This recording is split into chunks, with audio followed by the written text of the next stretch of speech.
Kerala motor വാഹന വകുപ്പ് പുതുതായി കൊണ്ടുവരുന്ന ഡ്രൈവിംഗ് ടെസ്റ്റ് ട്രാക്കും ഒപ്പം പുതിയ ഡ്രൈവിംഗ് പരിഷ്കരണവും എല്ലാം കേരളത്തിലുള്ള ഡ്രൈവിംഗ് സ്കൂളുകളെ ആകെ ആശങ്കയിലാക്കിയിരിക്കുകയാണ്. അവർക്ക് ഇനി മുന്നോട്ട് ഏത് രീതിയിൽ പോകണമെന്നുള്ള ആശങ്കയിൽ നിൽക്കുന്ന സാഹചര്യത്തിലാണ് നമ്മൾ ഇതിനെക്കുറിച്ച് ഇതെന്താണ് ഇവരുടെ ആശങ്കയെന്ന് വിലയിരുത്താൻ ശ്രമിക്കുന്നത്. നമ്മോടൊപ്പം ഇന്ന് ചേരുന്നത് ഡ്രൈവിംഗ് പരിശീലനത്തിൽ ഏകദേശം 41 വർഷത്തെ എക്സ്പീരിയൻസും കൂടാതെ 39 വർഷമായി ഡ്രൈവിംഗ് സ്കൂൾ നടത്തുന്ന ഒരു വ്യക്തിയാണ്. അദ്ദേഹത്തിൻ്റെ പേര് ബാബു വർഗീസ്. നമസ്കാരം. കേരളത്തിൽ പുതിയ ഡ്രൈവിംഗ് ടെസ്റ്റ് ട്രാക്ക് നിലവിൽ വരികയാണല്ലോ. മന്ത്രി പുതിയതായിട്ട് ടെസ്റ്റ് ട്രാക്കും അതുപോലെ റോഡ് പരിഷ്കരണവും നിലവിൽ കൊണ്ടുവരുന്നുണ്ട്. എന്തുകൊണ്ടാണ് ഇത് റോഡ് സുരക്ഷയുടെ ഭാഗമായിട്ടാണ് മന്ത്രി ഇത്തരത്തിലുള്ളൊരു പുതിയ ഡ്രൈവിംഗ് ടെസ്റ്റ് ട്രാക്കും റോഡ് ടെസ്റ്റ് പരിഷ്കരണവും ഒക്കെ കൊണ്ടുവരുന്നത്? എന്തുകൊണ്ടാണ് ഡ്രൈവിംഗ് സ്കൂളുകൾ ഈ പരിഷ്കരണത്തെ എതിർക്കുന്നത്? ഡ്രൈവിംഗ് സ്കൂളുകൾ ഈ പരിഷ്കരണത്തെ, ടെസ്റ്റ് എന്ന് പറയുന്ന പരിഷ്കരണത്തെ എതിർക്കുന്നില്ല. ഡ്രൈവിംഗ് ടെസ്റ്റ് എന്ന് പറഞ്ഞ പരിഷ്കരണത്തെ ഒരു കാരണവശാലും ഡ്രൈവിംഗ് സ്കൂളുകാർ എതിർക്കുന്നില്ല. ഡ്രൈവിംഗ് സ്കൂളുകാരുടെ ആശങ്ക, ഒന്ന്, ഈ 15 വർഷം കഴിഞ്ഞ വാഹനത്തിൽ ഡ്രൈവിംഗ് ടെസ്റ്റ് നടത്താൻ പറ്റില്ല, പിന്നെ ഗ്രൗണ്ട് ഡ്രൈവിംഗ് സ്കൂളുകാർ തന്നെ ഉണ്ടാക്കണം, പിന്നെ നിലവിൽ കുറേ കുട്ടികളുണ്ട്, എല്ലാ സ്കൂളുകാരും എടുത്ത കുറേ കുട്ടികളുണ്ട്, അവരുടെ കാര്യത്തിൽ ഇനി എന്ത് ചെയ്യണം, അവർക്ക് ഇനിയും പൈസ മുടക്കേണ്ടി വന്നു കഴിഞ്ഞിട്ടുണ്ടെങ്കിൽ സ്കൂളുകാർക്കത് വലിയൊരു ബാധ്യതയായിട്ട് മാറും. ഈ പുതിയ സർക്കുലർ ഡ്രൈവിംഗ് സ്കൂളുകാരെ പാടെ ഇല്ലായ്മ ചെയ്യാനുള്ളതാണോ എന്നുള്ളൊരാശങ്ക ഡ്രൈവിംഗ് സ്കൂളുകാർക്കുണ്ട്. മന്ത്രി പറയുന്നത് ഈ പുതിയ തരത്തിലുള്ള പുതിയ വാഹനങ്ങൾ റോഡിലേക്ക് ഇറക്കി അതിനുവേണ്ട പരിശീലനം കൊടുത്തു വരുമ്പോൾ റോഡ് സുരക്ഷ അത് ഗുണം ചെയ്യുന്ന പറയുന്നത് ഏത് രീതിയിൽ, എങ്ങനെയാണ് അതിനെ നോക്കിക്കാണുന്നത്? അല്ല, എനിക്ക് ഇത്രയും വർഷത്തെ എക്സ്പീരിയൻസ് വെച്ചിട്ട് അങ്ങനെ ഒരു തോന്നലില്ല. കാരണം ഈ മന്ത്രിയും പഠിച്ചത് ഏതോ ഒരു പഴയ വണ്ടിയിലാണ്, ഞാനും പഠിച്ചത് അതിൽ തന്നെയാണ്. എല്ലാവരും പഠിക്കുന്ന വാഹനമല്ല പ്രശ്നം. ഏത് ഡ്രൈവിംഗ് എന്ന് പറഞ്ഞ സ്കില്ല് പഠിക്കാനായിട്ട് വാഹനത്തിൻ്റെ പുതുമയും പഴമയും ഒന്നും പ്രശ്നമൊന്നുമല്ല. ആ സ്കില്ല് പഠിച്ചെടുത്ത് കഴിഞ്ഞതിന് ശേഷം പിന്നെയുള്ള കാര്യങ്ങൾ, ഓരോ കാര്യങ്ങൾ അവർ സ്വയം മനസ്സിലാക്കിക്കൊണ്ട് വരികയാണ് ചെയ്യുന്നത്. ഇപ്പോൾ പഴയ ഒരു വാഹനത്തിൽ പഠിച്ച മന്ത്രിക്ക് തന്നെ അറിയാം, മന്ത്രി പഠിച്ചൊരു പഴയ വാഹനമാണ്. ഏറ്റവും അത്യന്താധുനിക വാഹനം കയ്യിൽ കിട്ടിയാലും മന്ത്രി അത് സുഖമായിട്ട് ഓടിച്ച് നടക്കുന്നുണ്ട്. ഞാനും ഓടിക്കുന്നുണ്ട്. ഞാനും പഠിച്ചൊരു പഴയ അംബാസഡർ കാറിലാണ്. ഞാനും ഈ എല്ലാ ആധുനിക വണ്ടിയും ഞാനും ഓടിക്കുന്നുണ്ട്. ഇത് തമ്മിൽ അങ്ങനെ വലിയ വ്യത്യാസമുള്ളതായിട്ട് എനിക്ക് തോന്നുന്നില്ല. അതൊരു നല്ലൊരു തീരുമാനമായിട്ട് എനിക്ക് തോന്നുന്നില്ല. പുതിയ ഡ്രൈവിംഗ് ടെസ്റ്റ് ട്രാക്ക് വരുന്ന സമയത്ത് നിങ്ങൾ അതിനോട് വിയോജിക്കുന്നില്ല എന്ന് പറയുന്നു. അങ്ങനെ പിന്നെ നിങ്ങളുടെ ആവശ്യം എന്താണ്? ഞങ്ങളുടെ ആവശ്യം ഞങ്ങൾക്ക് ഒന്ന് രണ്ട് ആവശ്യങ്ങളുണ്ട്. ഒന്ന്, പെട്ടെന്ന് തന്നെ ഒരു സുപ്രഭാതത്തിൽ വന്നിട്ട് പെട്ടെന്ന് തന്നെ അടുത്ത മാസം മുതൽ ഇതെല്ലാം ചെയ്യാമെന്ന് പറഞ്ഞാൽ അതൊരു കാര്യവും അങ്ങനെ ചെയ്യാൻ നടക്കുന്ന കാര്യമല്ല. അതിനൊരു സമയബന്ധിതമായിട്ട് വേണം. നിങ്ങളുടെ വാഹനങ്ങൾ, പഴയ വാഹനങ്ങൾ ഈ സ്കൂളിൽ ഇനി ഉപയോഗിക്കാൻ പാടില്ല, ഓടിക്കാൻ പാടില്ല എന്ന് പറയുന്ന 1 വർഷം അല്ലെങ്കിൽ ഒരു 2 വർഷമെങ്കിലും സമയം കിട്ടണം. പാവപ്പെട്ടവരായ ഡ്രൈവിംഗ് സ്കൂളുകാർക്ക് പെട്ടെന്ന് തന്നെ ഈ വാഹനങ്ങളെല്ലാം മാറ്റി പുതിയ വാഹനങ്ങൾ കൊണ്ടുവരാനായിട്ട്. അവർക്ക് സാമ്പത്തികമായിട്ട് ബുദ്ധിമുട്ടുള്ള ഒത്തിരി സ്കൂളുകാരുണ്ട്. അവർ നിത്യവൃത്തിക്ക് പോലും ബുദ്ധിമുട്ടിൽ നടക്കുന്ന ആൾക്കാർക്ക് പെട്ടെന്ന് പുതിയ വാഹനം മേടിക്കാൻ ബുദ്ധിമുട്ടാണ്. പിന്നെ ഡ്രൈവിംഗ് സ്കൂൾ എന്ന് പറഞ്ഞൊരു നെഗറ്റീവ് പ്രൊഫൈലാണ് ബാങ്കുകാർക്ക്. ഒരു ബാങ്കിൽ നിന്ന് ലോൺ കിട്ടാൻ തന്നെ ഭയങ്കര ബുദ്ധിമുട്ടാണത്. അല്ലെങ്കിൽ ഗവൺമെൻറ് ഇടപെട്ട് അതിനുള്ള കാര്യങ്ങളൊക്കെ ഒന്ന് ചെയ്യുവാണെങ്കിൽ തിരക്കേടില്ല. ഇത് അവർക്ക് ലോൺ കിട്ടില്ല. ഒന്നത്. 2, ഈ നിലവിൽ ഒരു ഡ്രൈവിംഗ് സ്കൂളുകാർ കുട്ടികളോട് 12,000 രൂപ മുതൽ 15,000 രൂപ വരെ ഫീസ് മേടിച്ച് അവർ ഡ്രൈവിംഗ് പഠിക്കാനായിട്ട് കുട്ടികളെ ചേർത്തിട്ടുണ്ട്.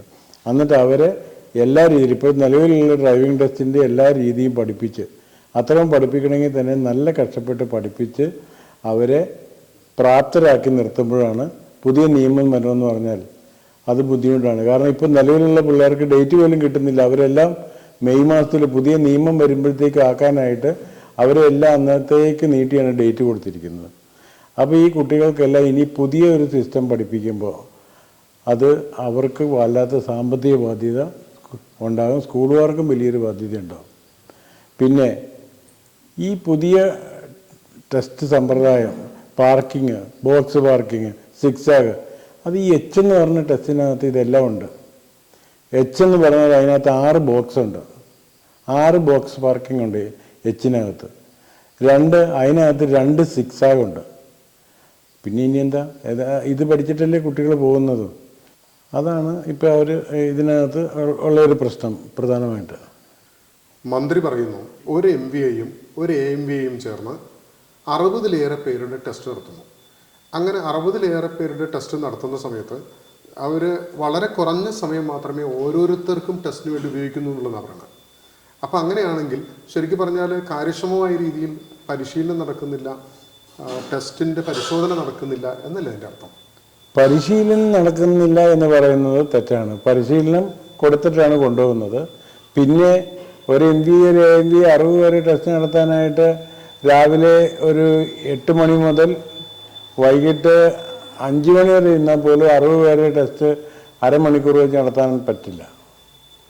ഒരു 6 മുതൽ 10 മിനിറ്റ് 20 ഓടിക്കുന്ന ആൾക്കാർ ഓടിച്ചു തുടങ്ങുമ്പോൾ അത് ആർക്കും അറിയാൻ പറ്റും, മന്ത്രിക്കും അറിയാം. പിന്നെ ആ 6 മിനിറ്റ് സമയം കൊണ്ട് അല്ലെങ്കിൽ 10 മിനിറ്റ് സമയം കൊണ്ട് ഒരാൾ ഓടിച്ച് 4 ഗിയർ മാറുന്നുണ്ടോ, അയാൾ കൃത്യമായിട്ട് സൈഡിൽ പാർക്ക് ചെയ്യുന്നുണ്ടോ, അയാൾ കയറ്റത്തിൽ നിർത്തി എടുക്കുന്നുണ്ടോ, ഇതൊക്കെ നോക്കാനായിട്ട് ഇത്രയൊക്കെ സമയം മതി. 6 മിനിറ്റ് വേണ്ട, ഒരു 10 മിനിറ്റ് ആയിക്കോട്ടെ, അല്ലെങ്കിൽ 15 മിനിറ്റ് ആയിക്കോട്ടെ, കുഴപ്പമില്ല. പക്ഷേ ഈ ഡ്രൈവിംഗ് സ്കൂളുകാർ ഇതെല്ലാം പഠിപ്പിച്ചിട്ട് തന്നെ വിടുന്നത്. ഏത് തരം ടെസ്റ്റിനെ അഭിമുഖീകരിക്കാൻ തയ്യാറാക്കി തന്നെയാണ് വിടുന്നത്. അത് ഈ ടെസ്റ്റിനകത്ത് സമയമെടുക്കാത്തത് സ്കൂളുകാരുടെ കുറ്റമല്ല, അത് അതോറിറ്റിയുടെ കുഴപ്പമാണ്. അത് അവർ കൂടുതൽ ടൈം എടുത്തിട്ട് നടത്തട്ടെ, അത്രേ ഉള്ളൂ. ഞങ്ങൾക്ക് അതിന് പരാതിയില്ല.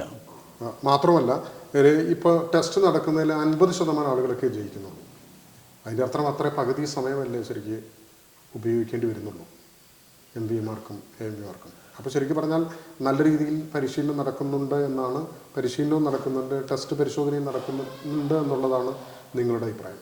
അത് തന്നെയാണ് എൻ്റെ അഭിപ്രായം. കാരണം എനിക്ക് ഇത്ര നാളത്തെ ഒരു എൻ്റെ ഇത്ര നാളത്തെ എക്സ്പീരിയൻസ് വെച്ചിട്ട് ഡ്രൈവിംഗ് ടെസ്റ്റ് നടത്തുന്നതിനകത്ത് നമ്മുടെ മറ്റുള്ള സംസ്ഥാനങ്ങളെയൊക്കെ അപേക്ഷിച്ച്, മറ്റുള്ള സ്ഥലങ്ങളെയൊക്കെ അപേക്ഷിച്ച് കേരളത്തിൽ നല്ല രീതിയിലുള്ള പഠനവും നല്ല രീതിയിലുള്ള ടെസ്റ്റും നടക്കുന്നുണ്ട്. അത് ഒരു ഉദ്യോഗസ്ഥൻ എന്ന് പറഞ്ഞാൽ അയാൾക്ക് താങ്ങാവുന്ന ഭാരമാണല്ലേ താങ്ങാൻ പറ്റുള്ളൂ. അതനുസരിച്ചുള്ളത് കൊടുക്കുക, ഉദ്യോഗസ്ഥന്മാരുടെ എണ്ണം കൂട്ടുക.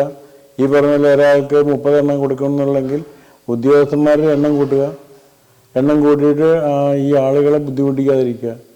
നമ്മുടെ കേരളം എന്ന് പറഞ്ഞാൽ ഇത് ഗൾഫല്ല. ഗൾഫിൽ എന്ന് പറഞ്ഞാൽ നമ്മുടെ കേരളത്തിൻ്റെ 4-1 ജനസംഖ്യയുള്ളൂ.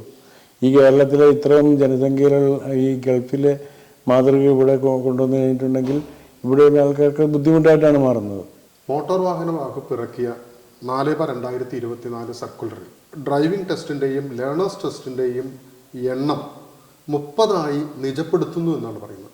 ഇതുകൊണ്ട് ഡ്രൈവിംഗ് സ്കൂളുകാർക്കും പൊതുജനങ്ങൾക്കും ഉണ്ടാകുന്ന ബുദ്ധിമുട്ടുകൾ എന്തൊക്കെയാണ്? വളരെയധികം ബുദ്ധിമുട്ടുണ്ട്. ഞാൻ ആദ്യമേ പറഞ്ഞല്ലോ, ഇത് നമ്മുടെ കേരളം എന്ന് പറഞ്ഞിട്ടുണ്ടെങ്കിൽ ജനസംഖ്യ, ഇത്രമാത്രം ജനസംഖ്യയുള്ള സ്ഥലം. ഈ സമയത്ത് ചെറുപ്പക്കാരായ 18 വയസ്സ് തികയുന്ന കുട്ടികൾ, അവർക്ക് ഒരു വെക്കേഷൻ ടൈം കിട്ടുന്ന ഈ സമയത്താണ് അവർ പഠിക്കാനായിട്ട് വരുന്നത്. ആ സമയത്ത് 30 പേരായിട്ട് നിജപ്പെടുത്തിയാൽ അവർക്ക് ജീവിതത്തിൽ ലൈസൻസ് കിട്ടാൻ പോലുള്ള, അവരിപ്പോൾ ഈ വെക്കേഷൻ കഴിഞ്ഞിട്ട് തിരിച്ച് അവരുടെ കോഴ്സ് ഒരു ഹയർ സ്റ്റഡിക്ക് പോയി കഴിഞ്ഞാൽ ഒരു 3-4 വർഷം കഴിയാതെ അവർക്ക് ഇങ്ങോട്ട് തിരിച്ചു വരാൻ പറ്റില്ല. അവർക്ക് ഇതൊന്നും ചെയ്യാനുള്ള സമയവും കിട്ടില്ല. അപ്പോൾ ആ കുട്ടികൾക്കൊന്നും ലൈസൻസ് കിട്ടാതെ വരികയാണ് ചെയ്യുന്നത്. ഒന്ന്, അത് ഡ്രൈവിംഗ് സ്കൂളുകാർക്ക് മൊത്തത്തിൽ ബിസിനസ്സിൽ തകർച്ചയാണ് ഉണ്ടാകുന്നത്. കാരണം 10 പിള്ളേരെ കിട്ടുന്ന സ്ഥലത്ത് ഇവർക്കുള്ള ലേണേഴ്സിൻ്റെ ലൈസൻസിൻ്റെ ടെസ്റ്റ് ഇപ്പോൾ കിട്ടുന്നത് ഏപ്രിൽ മാസത്തിലാണ് കിട്ടുന്നത്, ലേണേഴ്സ് ലൈസൻസ്. അപ്പോൾ ഏപ്രിൽ മാസത്തിൽ കിട്ടി കഴിഞ്ഞാൽ ഈ കുട്ടികളൊന്നും പഠിക്കാനായിട്ട് ഇവിടെ നിൽക്കില്ല, അവരൊക്കെ പോകും. അപ്പോൾ ഡ്രൈവിംഗ് സ്കൂളുകാർ ശരിക്കും ഞാൻ ആദ്യം പറഞ്ഞല്ലോ, ഈ ഡ്രൈവിംഗ് സ്കൂൾ മേഖലയെ ഇതിൽ നിന്ന് പുറത്താക്കാനായിട്ട്, ചവിട്ടി പുറത്താക്കാനായിട്ടുള്ള ഒരു ശ്രമം നടക്കുന്ന പോലെയാണ് ഞങ്ങൾക്ക് ഇത് തോന്നുന്നത്. കാരണം ഞങ്ങളെ വരിഞ്ഞു മുറുക്കി പട്ടിണിക്കിട്ട് ഇത് ഇട്ടെറിഞ്ഞിട്ട് പോവുക എന്നുള്ളൊരു ലക്ഷ്യം. ഒറ്റ കുട്ടികളെ പോലും പഠിപ്പിക്കാനായിട്ട് കിട്ടില്ല. കാരണം ലേണേഴ്സ് കിട്ടാതെ പഠിപ്പിക്കാൻ പറ്റില്ല. അപ്പോൾ അത് ഒരു പൊതുജനങ്ങൾക്കും ഇത് ബുദ്ധിമുട്ടാണ്.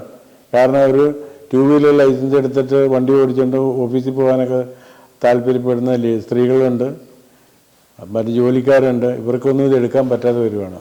പൊതുജനങ്ങൾക്ക് ഇത് വല്ലാത്ത ബുദ്ധിമുട്ടായിട്ടാണ് വരുന്നത്. ഇപ്പോൾ ഏകദേശം ഒരു 41 വർഷമായില്ലേ ഈ ഫീൽഡിൽ വന്നിട്ട്. ഈ 41 വർഷക്കാലത്തിനിടയിൽ ഒരുപാട് പരിഷ്കാരങ്ങളും ഒരുപാട് നിയമങ്ങളും ഒക്കെ മാറി മാറി വന്നത് താങ്കൾ ശ്രദ്ധിച്ചിട്ടുണ്ട്. എച്ച് നിലവിൽ, അതായത് 1997 എച്ച് ട്രാക്ക് നിലവിൽ വന്നെന്ന് പറയുന്നു.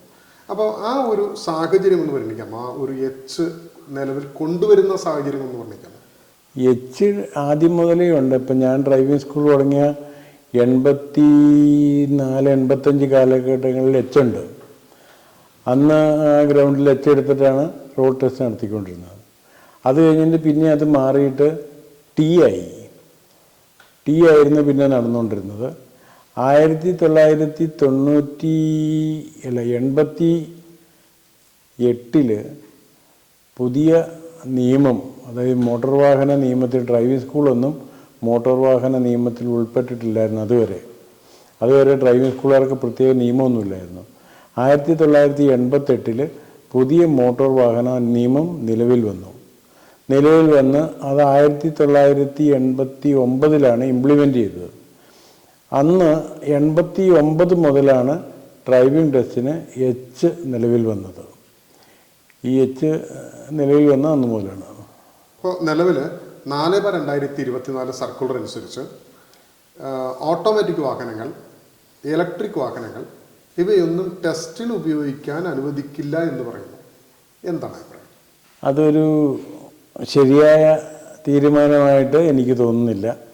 കാരണം ഓട്ടോമാറ്റിക് വാഹനമാണ് ഇന്ന് പൊതുവെ ആളുകൾ, ആണുങ്ങളായാലും സ്ത്രീകളായാലും പുരുഷന്മാരായാലും ഓട്ടോമാറ്റിക് വാഹനങ്ങളാണ് ഇന്ന് കൂടുതലായിട്ട് ഉപയോഗിക്കുന്നത്. ഇന്ന് നേരത്തെ ഓട്ടോമാറ്റിക് വാഹനം ഉപയോഗിക്കുക എന്ന് പറഞ്ഞാൽ കൂടുതൽ ചിലവേറിയൊരു സംഭവമായിരുന്നു. ഇന്നങ്ങനെയല്ല, ചിലവ് കുറവായൊരു സംഭവമാണ്. അപ്പോൾ സ്ത്രീകളും മിക്കവാറും ഓട്ടോമാറ്റിക് ലൈസൻസ് എടുക്കാനാണ് താല്പര്യപ്പെടുന്നത്. എന്തിനാണ് അവർ ഈ ഓട്ടോമാറ്റിക് വാഹനം ഓടിക്കാൻ വേണ്ടി ഇത്രമാത്രം കഷ്ടപ്പെടുത്തേണ്ട ഒരു ആവശ്യമില്ല. അപ്പോൾ അവർക്ക് ഓട്ടോമാറ്റിക്കിന് പ്രത്യേക ഒരു ലൈസൻസ് ഇവിടെ നേരത്തെ ഉണ്ടായിരുന്നതാണ്, അതെടുത്ത് കളഞ്ഞാണ്. ഓട്ടോമാറ്റിക് കാർ ഓടിക്കുന്നതിന് പ്രത്യേകം ലൈസൻസ് കൊടുത്താലും കുഴപ്പമില്ല. ആ ഓട്ടോമാറ്റിക് നിലവിൽ കൊണ്ടുവരുന്നതാണ് നല്ലതായിട്ടുള്ളത്. പിന്നെ മാത്രമല്ല, കേന്ദ്ര ഗവൺമെൻറ് ആ ഓട്ടോമാറ്റിക് വാഹനം, അതായത് ഡ്രൈവിംഗ് ടെസ്റ്റിന് വരുന്ന വാഹനങ്ങളുടെ ഫ്യൂവലോ ട്രാൻസ്മിഷനോ നോക്കേണ്ട ആവശ്യമില്ല. ആ വരുന്ന കാറിന് ടെസ്റ്റിന് വരുന്നവർക്കെല്ലാം LMV ലൈസൻസ് കൊടുക്കാനാണ് കേന്ദ്ര ഗവൺമെൻറ്റിൽ നിന്ന് ലെറ്റർ ഇങ്ങോട്ട് അയച്ചത്. അതും പ്രകാരം അന്നത്തെ ട്രാൻസ്പോർട്ട് കമ്മീഷണർ എല്ലാ MBAമാർക്കും, ജോയിൻ്റ് RTO DTCമാർക്കെല്ലാം നിർദ്ദേശം കൊടുത്തിട്ടുണ്ടായിരുന്നു, ഇതിന് തടസ്സപ്പെടുത്തരുത്, ഇത് നടപ്പിലാക്കണമെന്ന് നിർദ്ദേശം കൊടുത്തിട്ടുണ്ടായിരുന്നു. പിന്നെ ഇപ്പോൾ ഈ പറയുന്നത് അതൊരു അനുചിതമായ ഒരു കാര്യമായിട്ടാണ് എനിക്ക് തോന്നുന്നത്. ഇപ്പം മന്ത്രിയുടെ പ്രഖ്യാപനത്തിന് ശേഷം കേരളത്തിലുടനീളം ഡ്രൈവിംഗ് സ്ക്വാഡുകാരുടെ പ്രതികരണങ്ങൾ വന്നിട്ടുണ്ട്, പല വിധത്തിലുള്ള പ്രതികരണങ്ങൾ. ആ പ്രതികരണങ്ങളൊക്കെ എവിടെയെങ്കിലും അതിര് കടന്നു എന്ന് തോന്നിയിട്ടുണ്ടോ? അതിര് കടക്കുക എന്ന് പറഞ്ഞാൽ ഇതിപ്പോൾ ഒരു പ്രതിഷേധമാണത്, അവരുടെ ഒരു വികാരമാണ്. അവരുടെ നിലനിൽപ്പ് തന്നെ അവതാളത്തിലായി പോവോ, ജീവിക്കാൻ ഇനി മുന്നോട്ട് എന്ത് ചെയ്യണം എന്നുള്ള അവരുടെ ഒരു ആദി അതെല്ലാവർക്കും ഉണ്ടാവും. കാരണം അവരുടെ പ്രസ്ഥാനം നിന്നു പോകാൻ പോവാണോ, ഇനി എന്താ ചെയ്യാൻ പോകണമെന്നുള്ള ഒരു ആദി, അത് ഏത് രീതിയിലാണ് പുറത്തേക്ക് പ്രതികരണമായിട്ട് വരിക എന്ന് പറയാൻ പറ്റില്ല. അത്രമാത്രം വിചാരിച്ചാൽ മതി. അത് അതിര് കടന്നാലും, അതിപ്പോൾ ഒരു രാഷ്ട്രീയ പാർട്ടിയുടെ ആണെങ്കിൽ പ്രതിഷേധം വരുമ്പോൾ അതിര് കടന്ന് പോകാറുണ്ട്. അത് വൈകാരികമായിട്ട് വരുന്ന ഒരു കാര്യമാണത്. അതിനകത്ത് വേറെ ഒന്നും പറഞ്ഞിട്ട് കാര്യമില്ല. അത് ജനങ്ങളുടെ ആ ഡ്രൈവിംഗ് സ്കൂളുകാരുടെയും ജനങ്ങളുടെ ഒരു വികാരമായിട്ട് കണക്കാക്കിയാൽ മതി. അത് നമുക്കിപ്പോൾ നിലവിൽ നമ്മൾ ഒരുപാട് ആശങ്കകളുണ്ട്, അല്ലെങ്കിൽ ഒരുപാട് ബുദ്ധിമുട്ടുകൾ നമ്മൾ അനുഭവിക്കാൻ പോകുന്നു എന്നുള്ളൊരു തോന്നലുണ്ട് മനസ്സിൽ. നമുക്ക് മന്ത്രിയോട്, ഇത് നടപ്പിലാക്കാൻ പോകുന്ന മന്ത്രിയോട്, ഗതാഗത വകുപ്പിലെ ഉന്നത ഉദ്യോഗസ്ഥരോട് എന്താണ് ഡ്രൈവിംഗ് സ്കൂളുകാർക്ക് പറയാനുള്ളത്? ഡ്രൈവിംഗ് സ്കൂളുകാർക്ക് പറയാനുള്ളത് വളരെ താഴ്മയായി അപേക്ഷിക്കുകയാണ്. ഈ നിലവിൽ ഇതുവരെ എടുത്തിരിക്കുന്ന ലേണേഴ്സ് ലൈസൻസ് കൊടുത്തിരിക്കുന്ന കുട്ടികൾക്ക് അവരുടെ ഡ്രൈവിംഗ് ടെസ്റ്റ് നടത്തി കൊടുത്തതിന് ശേഷം മാത്രം പുതിയൊരു സംവിധാനം കൊണ്ടുവരുന്നതായിരിക്കും നല്ലത്. അല്ലെങ്കിൽ ഇത്രയും കുട്ടികളെ, അത് മാത്രമല്ല അവരുടെ ഫീസ് കംപ്ലീറ്റ് മേടിച്ച് കൈപ്പിടിച്ചേക്കുവാണ്. 1455 രൂപ ഡ്രൈവിംഗ് ടെസ്റ്റിൻ്റെ ഫീസും ലൈസൻസിൻ്റെ ഫീസും എല്ലാം മേടിച്ച് ഒരു ലേണേഴ്സ് മാത്രം കൊടുക്കാൻ വേണ്ടി മേടിച്ചിരിക്കുകയാണ്. അതുകൊണ്ട് ആ കുട്ടികളെ, അതെല്ലാം അവർ ഒരു 90% കുട്ടികളും അവരുടെ അമ്മമാരും അപ്പന്മാരും കൂലിപ്പണിയെടുത്തും വീട്ടുപണിയെടുത്തും ഈ തൊഴിലുറപ്പിന് പോയിട്ടും ഉണ്ടാക്കിക്കൊണ്ടുവന്നിട്ട് കാശ് ചിട്ടി പിടിച്ചൊക്കെ ഉണ്ടാക്കിക്കൊണ്ടിരുന്ന കാശാണ് കൊടുത്തിരിക്കുന്നത്. അവരെ അവതാളത്തിലാക്കരുതേ എന്നൊരു അഭ്യർത്ഥന മന്ത്രിയോടുണ്ട്. അല്ല, അങ്ങനെയാണെങ്കിൽ ഒരു കാര്യം ചോദിക്കട്ടെ. ഇപ്പം അവർ ലേണേഴ്സിന് വേണ്ടിയിട്ട്, അപ്പോൾ ലേണേഴ്സ് എടുത്ത കുട്ടികൾക്കൊക്കെ കഴിഞ്ഞതിന് ശേഷം പുതിയ ട്രാക്ക് നിലവിൽ വരുന്നതിനോട് പല ആളുകളും യോജിക്കുന്നില്ല. കാരണം എന്ന് പറഞ്ഞാൽ ഏകദേശം 86ഓളം ഡ്രൈവിംഗ് ടെസ്റ്റിംഗ് കേന്ദ്രങ്ങളുണ്ട് കേരളത്തിൽ. ഇവിടെ ഏകദേശം 9ഓളം ടെസ്റ്റിംഗ് കേന്ദ്രങ്ങൾ മാത്രമാണ് ഗവൺമെൻറ്റിൻ്റേതായിട്ടുള്ള അല്ലെങ്കിൽ അതേ രീതിയിൽ സെറ്റപ്പ് ചെയ്തിട്ടുള്ള ട്രാക്കുകളുള്ളത്. അപ്പോൾ ഡ്രൈവിംഗ് സ്കൂളുകാർ തന്നെ ഇത് ടെസ്റ്റിംഗ് സ്റ്റേഷൻസ് കണ്ടെത്തണം എന്നാണ് മന്ത്രി പറഞ്ഞിട്ടുള്ളത്. അത് നമ്മൾ തയ്യാറാവുമോ? അല്ല, മന്ത്രി അതിന് പ്രത്യേകിച്ച് വെറുതെ വാക്കാലുള്ള ഒരു നിർദ്ദേശം മാത്രമേ ഉള്ളൂ. അങ്ങനെ ആക്കണമെന്ന് മന്ത്രി പറഞ്ഞിട്ടില്ല. പക്ഷേ ഇതിനകത്ത് ഒരു തുല്യനീതി ഉണ്ടായിരിക്കണം. കേരളത്തിലും എല്ലാ സ്ഥലത്തും ടെസ്റ്റിംഗ് ട്രാക്ക് ഇതുപോലെ ഉണ്ടായതിന് ശേഷം മാത്രമേ ഇത് തുടങ്ങാവുള്ളൂ. ഒരുമിച്ച് തുടങ്ങണം. അതായത് പല സ്ഥലത്തും പല രീതിയിലുണ്ടാകരുത്. തുല്യനീതി ഉണ്ടാവണം. മാത്രമല്ല, ഈ പറഞ്ഞല്ലോ, ഈ നിലവിലുള്ള ലക്ഷക്കണക്കിന് കുട്ടികളുടെ കോടിക്കണക്കിന് രൂപ സർക്കാർ ഡ്രൈവിംഗ് ടെസ്റ്റ് ലൈസൻസിൻ്റെ ഫീസ് അടക്കമുള്ള ഫീസ് മേടിച്ച് വെച്ചിരിക്കുകയാണ്. അവർക്ക് ആ ടെസ്റ്റ് നടത്തി കൊടുത്തതിന് ശേഷം പുതിയ സംവിധാനത്തിലേക്ക് പോകുന്നതായിരിക്കും എപ്പോഴും ഒരു സമൂഹത്തിനോട് ചെയ്യുന്ന ഒരു നന്മ. മന്ത്രി ദയവ് ചെയ്ത് അത് നടത്തി കൊടുക്കാൻ ഈ കുട്ടികളെ ഒന്ന് അവതാളത്തിലാക്കരുത്. ചെറിയ യുവാക്കളാണ്. എല്ലാ ആൾക്കാരും 18 വയസ്സ് പൂർത്തിയായ യുവാക്കളാണ്. ആ യുവജനതയെ ഒരു കാരണവശാലും ഗവൺമെൻറ്റിനെതിരായിട്ട് തിരിയാനുള്ള ഒരു സാഹചര്യം ഉണ്ടാക്കരുത് എന്നാണ് എനിക്ക് അഭ്യർത്ഥിക്കാനുള്ളത്. ഓക്കെ, വളരെ നന്ദി. നമ്മൾ ഇത്രയും നേരം നമുക്ക് വേണ്ടി, നമ്മുടെ ചാനലിന് വേണ്ടി സമയം ചെലവഴിച്ചതിന്. ഡ്രൈവിംഗ് സ്കൂളുകളിൽ വളരെ നല്ല രീതിയിൽ പ്രവർത്തിക്കുന്ന ഒരു സാഹചര്യത്തിലേക്ക് എത്തിച്ചേരട്ടെ എന്ന് ആശംസിക്കുന്നു. കേരളത്തിൽ ഏകദേശം 1000കണക്കിന് ആളുകൾ ഡ്രൈവിംഗ് സ്കൂളുകളിൽ ജീവനക്കാരായിട്ടുണ്ട്. അവരുടെയൊക്കെ ഉപജീവന മാർഗമാണ് ഈ തൊഴിൽ. സ്വാഭാവികമായിട്ടും അത് നഷ്ടപ്പെടുമ്പോഴുണ്ടാകുന്ന ആശങ്ക അവരിൽ എല്ലാവരെയും പടർന്നു പിടിച്ചിട്ടുണ്ട്. എന്തായാലും അവരെ നിലനിർത്തുന്നതിന് വേണ്ട എല്ലാവിധ സംവിധാനവും നമ്മുടെ മോട്ടോർ വാഹന വകുപ്പും മന്ത്രിയും ചേർന്ന് ഗതാഗത വകുപ്പ് നടത്തുമെന്നുള്ള കാര്യത്തിൽ നമുക്ക് പ്രത്യാശിക്കാം. നമസ്കാരം.